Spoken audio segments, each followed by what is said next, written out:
Hi అండి. చూడండి, ఇది తర్బూజా విత్తనాలు వేసాం కదా.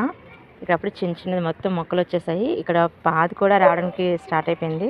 ఇక్కడ చూసారా, చిన్న పువ్వు కూడా వచ్చింది. ఇక్కడ పువ్వు వచ్చేసింది అప్పుడే. ఇంకా మొక్క స్టార్ట్లోనే ఉంది పాది అవడానికి. అప్పుడు అన్నిటికీ కూడా పూత వచ్చింది. చూడండి, చిన్న చిన్న చిన్న చిన్న వచ్చేసాయి. అప్పుడు అన్నిటికీ కూడా చిన్న చిన్నవి పిందిల్లా స్టార్ట్ అయిపోయాయి. వచ్చిన తర్వాత చూద్దాము ఏమొస్తుందో. ఇది బెండకాయలదండి, మనం చూపించాను కదా. ఈ బెండకాయలు కూడా చూసారా, అప్పుడు చిన్న చిన్న ఇంకా చిన్న చిన్న స్టెమ్స్తోనే ఉంది. బట్ ఇవి అప్పుడే చిన్న చిన్న బెండకాయలు రావడానికి స్టార్ట్ అయిపోయాయి అనమాట. ఇదిగోండి చూడండి, చిన్న చిన్న బెండకాయలు అంతే బాగున్నాయి. అప్పుడే పూత వచ్చేసింది, అన్నిటికీ పూత వచ్చింది.